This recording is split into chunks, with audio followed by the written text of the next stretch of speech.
ये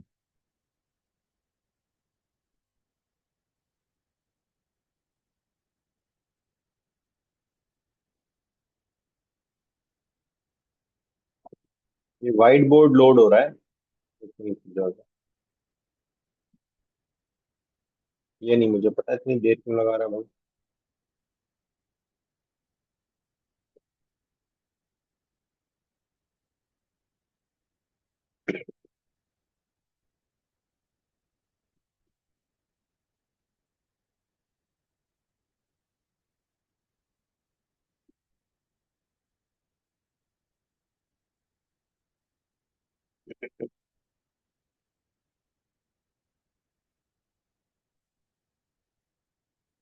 ठीक है, तो हम क्या बात कर रहे थे? हम बात कर रहे थे टेस्टिंग की। ठीक है, ये जो एक टेस्टिंग हम बात कर रहे थे। ठीक है, अब टेस्टिंग में हमने क्या कहा था कि हम क्यों करते हैं टेस्टिंग? अगर कोई बता दे। मतलब आप सर कोई अपना कोड टेस्ट पोटेंशियल करने के फॉल्ट्स लिए, हो या राइट? एरर्स हो तो पता चल जाए। क्या? कोई पोटेंशियल फॉल्ट्स या एरर्स हो तो पता चल जाए बिफोर ठीक है, पोटेंशियल पब्लिकली एरर्स उस हो तो चीज़ पता को चल हम जाए। अलाउ करें। यानी कि हमने तो ये बात की, हमने कहा कि भाई अगर गाड़ी है और वो रोड पे बगैर टेस्ट किए निकाल दी, electric car, self driving car, तो मुश्किल होगी हमें। इसलिए हम टेस्ट करके निकालेंगे। तो हम टेस्ट में क्या क्या चीजें डिटरमिन करते हैं? हम टेस्ट में ये देखते हैं कि भाई ये पूरी तरह से काम करती है, क्रैश नहीं होती, और it meets all the requirements. एक चीज ये होगी। ठीक है, और हम उसके मुख्तलिफ तरह के टेस्ट करते हैं। ठीक है, और मुख्तलिफ तरह के टेस्ट क्या क्या होते हैं? हम सबसे पहले उसका नॉर्मल टेस्ट करते हैं कि जी ये नॉर्मल कंडीशंस में नॉर्मल डेटा के साथ काम करती है गाड़ी। एक हम करते हैं एबनॉर्मल कंडीशंस के साथ या एबनॉर्मल डेटा के साथ टेस्ट करते हैं कि जी वो डेटा जिस पे इस गाड़ी को काम नहीं करना चाहिए, ये गाड़ी का मतलब इस सॉफ्टवेयर को, इस प्रोग्राम को काम नहीं करना चाहिए। तो एक हो गया नॉर्मल डेटा, जिसपे हमें काम करवाना होता है। एक होता है एबनॉर्मल डेटा जिसपे हमें काम नहीं करवाना होता। तीसरा होता है एक्सट्रीम कंडीशंस, यानी वो डेटा जो कि बिल्कुल एज पे है, जो चीज अलाउड है। फॉर एग्जाम्पल, अगर गाड़ी की स्पीड मेरे सॉफ्टवेयर ने रखी है कि जी it should not be more than 60। ठीक है, क्या it should not be more than 60। तो एक्सट्रीम डेटा क्या होगा कि मैं चेक करूंगा एक्सट्रीम डेटा क्या होगा? जल्दी से बताओ। एज डेटा क्या होगा? अरे अगर it should not be more than 60 है तो एज डेटा 60 होगा ना। ठीक है, अगर स्पीड मैं कहूं कि it should not be more then 80, तो एज डेटा या एक्सट्रीम डेटा क्या होगा? 80। बात आ रही है समझ में? ठीक है, तो नॉर्मल डेटा क्या होगा? भाई नॉर्मल डेटा आ गया आपके पास 30 से, अगर 60 रेंज रखी हुई है मैंने, 30 से 58 तक, 58 59 तक। ठीक है, एब नॉर्मल डेटा क्या हो गया जो कि आउट ऑफ बाउंड है, यानी वो एबनॉर्मल है, डेटा है ही नहीं वो, या -1 आ गया या 85 आ गया, ये वो डेटा ही नहीं है जिसपे मेरा सिस्टम काम करता है। तो मैं देखूं कि इस वाली सिस्टम पे, इस वाले स्पीड पे मेरा सिस्टम काम तो नहीं कर रहा, मुझे नहीं करवाना उससे काम इस इनपुट पे। ठीक है, तीसरी चीज क्या हो गई? एक्सट्रीम डेटा, यानी जो बिल्कुल एज पॉइंट्स पे हो, वो काम करता है क्या नहीं करता। ठीक है, यानी अगर 60 स्पीड है तो 60 पे काम कर रहा है सिस्टम के नहीं कर रहा। और चौथी और आखिरी चीज, ये जो बाउंड्री वैल्यूज हैं, data which is on the edge of being accepted and being rejected, यानी उस डेटा पे जो बाउंड्री वैल्यूज है उस पे काम कैसे करता है कोई सिस्टम। ठीक है, यानी 60 अगर रेंज है तो 61 पे कैसे काम करता है, 60.05 पे कैसे काम करता है। तो ये मुझे टेस्ट करना है कि क्या इन रेंजेस पे, इस पर्टिकुलर टेस्ट डेटा पे मेरा सिस्टम काम ठीक तरह से करता है, वैसे ही करता है जैसे मैंने उससे कहा है करने के लिए, या नहीं। क्लियर है? जी सर, क्लियर है। ये चार कंडीशंस क्लियर है? नॉर्मल, एबनॉर्मल, एक्सट्रीम और बाउंड्री कंडीशंस, ये हो गई टेस्ट डेटा की।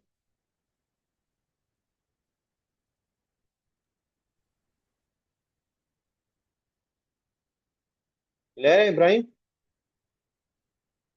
जी सर। Very good. तो ये चारों स्टेजेस मिलके क्या कहलाते हैं? Analysis, design, sir coding. Last वाली रिपीट कर दें। क्या रिपीट करूं? लास्ट वाली बाउंड्री, नॉर्मल नॉर्मल एक्सट्रीम और बाउंड्री कंडीशंस ये कि भाई ये आपने डिफाइन की हुई है ना, ये एक रेंज है जो आपने डिफाइन की हुई है, इस रेंज के अंदर आपका सिस्टम काम करता है। तो आपकी जो यहाँ वैल्यूज होंगी ये क्या होंगी? नॉर्मल। जो वैल्यूज आपकी बिल्कुल एज पे होंगी ये क्या होंगी? Extreme extreme values. ठीक है, जो वैल्यूज यहाँ होंगी वो क्या होंगी? Boundary values. ठीक है। और आखिरी टाइप कौन सी है? Normal abnormal. वो कौन सी होंगी वैल्यूज? जो कि यहाँ होंगी, भाई यहाँ हमें बारह कोई होंगे। वैल्यू चाहिए जो बाहर होंगी, ये एबनॉर्मल वैल्यू। ठीक है। तो हमें ये पता होना है कि हमारा सिस्टम, हमारा प्रोग्राम इस तरह के डेटा इनपुट पे, किसी भी तरह का हो चारों टाइप्स में से, किस तरह से काम करता है। और हमें इसको इंश्योर करना है कि वो हर सिचुएशन में वैसे ही काम करे जैसे हम चाहते हैं कि वो काम करे। तब कहीं जाके हम टेस्टिंग को ये कहते हैं कि भाई हमारी टेस्ट स्टेज जो है वो सक्सेसफुल है, और अब हमारा program is ready to be released and to be used by whoever the users are. ऐसे ही थोड़ी बस बैठे प्रोग्राम बनाया रिलीज कर दिया, जो दिन चाहे इस्तेमाल कर ले। तो फिर क्या होगा? फिर होगा ये कि वो 4 यूजर के लिए आपने तो प्रोग्राम टेस्ट कर लिया था, लेकिन जैसे ही 40 यूजर हुए आपका प्रोग्राम बैठ गया। और 40 यूजर के लिए तो आपने टेस्ट कर लिया था, लेकिन जैसे ही 400 हुए तो प्रोग्राम बैठ गया। तो होगा क्या? आप तो बड़े ख्वाब लिए बैठे हैं, आपने कहा मैंने बड़ा प्रोग्राम बनाया, 4 से ज्यादा यूजर हुए, प्रोग्राम बैठ गया। बेकार है, फायदा क्या उसका? ठीक है। तो होता क्या है कि टेस्टिंग हम जरा निग्लेक्ट कर देते हैं बार बार। और टेस्टिंग में बहुत सारी तरह की टेस्टिंग है। अभी तो हमने सिर्फ ये टेस्टिंग में हाउ देखा है। टेस्टिंग के अपने टूल्स हैं, टेस्टिंग की अपनी टाइप्स हैं, मैंने दो बताई हैं आपको, white box testing, black box testing. There is alpha testing, there is beta testing, there is regression testing, there are several other types of testing, there are testing techniques, there are testing paradigms, जो कि सिर्फ एक programme की testing के लिए इस्तेमाल किए जाते हैं। अच्छा, अब मैं ये छोटे छोटे प्रोग्राम्स की बात नहीं कर रहा हूँ। ठीक है, बहुत बड़े बड़े बड़े mission critical programs. Mission critical कौन से प्रोग्राम्स होते हैं? वो प्रोग्राम्स जो कि किसी की, जिस पे जान का दारोमदार हो, यानी लाइफ डिपेंडेंसी के प्रोग्राम्स हैं। अब फॉर एग्जांपल एक एक अगर आप कभी हॉस्पिटल गए हैं, अल्लाह ना करे गए हो, वैसे वहाँ होती हैं इस तरह की चीजें, आईसीयू में जब कोई पेशेंट एडमिट है, क्रिटिकली इल है, तो उसके बहुत सारी मशीन्स लगा दी जाती हैं उंगली पे, उसके ब्लड प्रेशर लगा दिया जाता है, और उसकी पता नहीं और क्या क्या चीजें लगा दी जाती हैं। और उसकी सारी जो डिटेल्स होती हैं वो मॉनिटर्स पे डिस्प्ले हो रही होती हैं, और डॉक्टर्स उसको देख रहे होते हैं, और पी पी पी पी आवाजें आ रही होती हैं। ठीक है, तो ये सारा काम भी सॉफ्टवेयर ही कर रहा होता है ना। अब फर्ज कीजिए वो सॉफ्टवेयर खराब हो जाए। अब पेशेंट जो है वो क्रिटिकली इल है, वो क्रिटिकल केयर यूनिट में है, और डॉक्टर के पास जो डेटा प्रेजेंट कर रहा है सॉफ्टवेयर वो गलत कर रहा है। होना कुछ और चाहिए था कि डॉक्टर के पास सही अगर रिपोर्ट जा रही होती तो डॉक्टर फौरन भागता, कहता जा भाई इस मरीज को देखो, इसको मेरी मतलब ट्रीटमेंट की जरूरत है, या इसको कुछ और चीज दिखनी दिखाने की जरूरत है। लेकिन ऐसा हो नहीं रहा, क्यों? क्योंकि सॉफ्टवेयर ठीक नहीं था। तो can you afford this kind of software? या चलें, ये तो मैंने बहुत बड़ी बात कह दी। या कोई ऐसा सॉफ्टवेयर, आप कोई मूवी देखने जाते हैं कहीं, सिनेमा आपने देखा हो शायद, आप मूवी देखने गए सिनेमा, एक सॉफ्टवेयर में ग्लिच आ गया। ग्लिच मतलब सॉफ्टवेयर ने एक एरर ये था कि वो एक ही सीट के टिकट 2 दफा बेच रहा था। तो आपने, आप मैच देखने चलेगा, क्रिकेट मैच देखने चलेगा, नहीं जाना चाहिए वैसे तो, लेकिन आपने बहुत जिद की, आपने कहा चलो मुझे जाना है। अब आपका जो सीट नंबर है वो 4 लोगों को और एलोकेटेड हो गया। सॉफ्टवेयर के एरर की वजह से। क्यों? क्योंकि सॉफ्टवेयर टेस्टेड नहीं था उस पर्टिकुलर कंडीशन में। तो होगा क्या, there will be chaos. Cinema में भी टिकट अगर एक सीट के तीन तीन इशू हो जाए तो केओस हो जाएगा ना। एक सीट के तीन उम्मीदवार हैं, अब कहते हैं कौन बैठे। तो इस तरह के जब हम टेस्टिंग किए बगैर सॉफ्टवेयर्स को, प्रोग्राम्स को रिलीज करते हैं, यूज करना शुरू करते हैं, तो फिर बहुत सारी डिफिकल्ट सिचुएशंस हमारे सामने आती हैं। ठीक है, तो इसीलिए thorough thorough testing is advised before releasing anything. ठीक है, यहाँ तक क्लियर है? तो इन जी चारों सर, क्लियर है। स्टेजेस को मिला के क्या कहते हैं? PDLC। PDLC, program development life cycle. Clear है?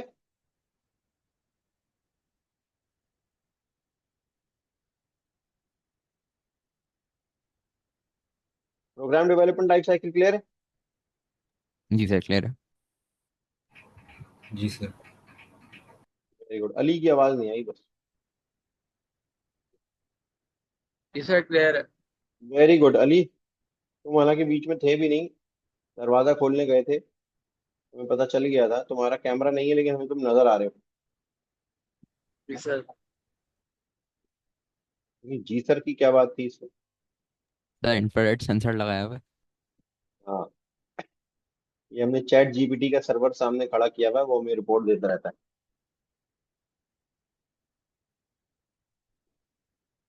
ठीक है, अच्छा कोई चीज अभी आज जो हमने बात की है उसमें समझ में आई हो या नहीं समझ में आई हो?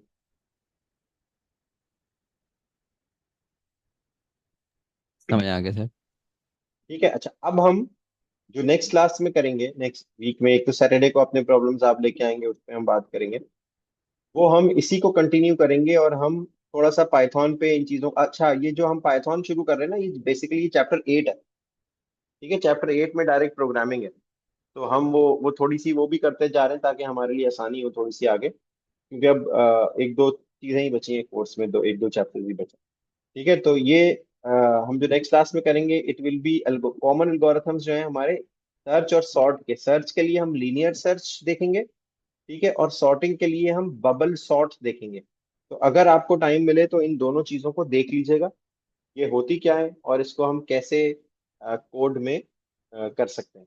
ठीक है, इसका सूडो कोड लिखने की कोशिश कीजिएगा, इसका फ्लो चार्ट बनाने की कोशिश कीजिएगा, तो it will greatly help all of us in understanding what search algorithms are, why they are used. एक हम सर्च एल्गोरिथम करेंगे लीनियर सर्च, और एक देखते हैं बाइनरी सर्च भी हम कर लेंगे। बबल सॉर्ट है, बकेट सॉर्ट है, क्विक सॉर्ट है, मुख्तलिफ सॉर्टिंग एल्गोरिथम्स है।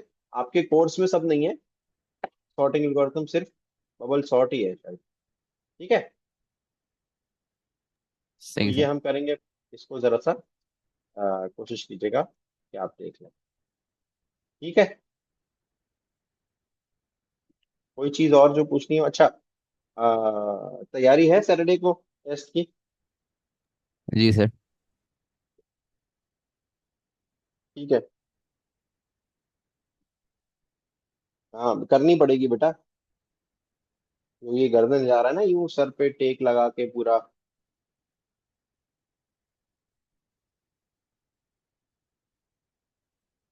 और अच्छा साफ सुथरा पेपर करना है, बिल्कुल सीरियसली उसको अटेम्प्ट करना है पेपर। ठीक है, ये नहीं कि बस जल्दी जल्दी करके फारिग हो गए।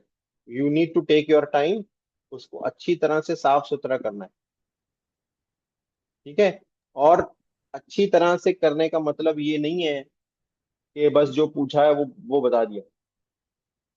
जब हम, बहरहाल ये मैं उस दिन भी बताऊंगा आपको कि प्रोवाइड समथिंग एक्स्ट्रा। भाई हम यहाँ पास होने के लिए नहीं पढ़ रहे सिर्फ, हम यहाँ सिर्फ पास होने के लिए नहीं पढ़ रहे। हम इसलिए पढ़ रहे हैं कि हमें A स्टार लेना है इस कोर्स में। नहीं समझे इब्राहिम? तो उसके लिए कुछ एक्स्ट्रा करना पड़ेगा ना। तो उसके लिए जरा सीरियसली अटेम्प्ट भी पेपर को करना पड़ेगा, और उसके लिए सीरियसली थोड़ा पढ़ना भी पड़ेगा। ठीक है शाहनवाज? ठीक है सर। Very good. चलो बस मेरा ख्याल है कि आज हम यहीं पे स्टॉप करते हैं, और सैटरडे को इंशाल्लाह मिलते हैं 11:30 पे। ठीक है। और ये Okay, मैंने मुझे sir. पता चला शाहनवाज तुम इस वीक में ही आ गए थे। सर वो मैं मैसेज मैंने सही से पढ़ा ही नहीं था, मैं गलती से सैटरडे हाय को ही आ गया था। हाय। तो तुम्हारी किसी से भी बात नहीं हुई जाने आने से पहले? नहीं सर, वो तो शुक्र है कि मैं भाई से घर पे ही आ गया, वरना मैं तो डायरेक्टली वेन्यू पहुंचने वाला था। अच्छा। नहीं तो यही कर लिया करो, खैर पहले घर पे आ जाया करो फाइट्स के, और उसके बाद ही चला जाया करो मिलके। तो चलो ठीक है, इंशाल्लाह फिर मिलते हैं सर। ओके, अल्लाह हाफिज। अल्लाह हाफिज़ सर।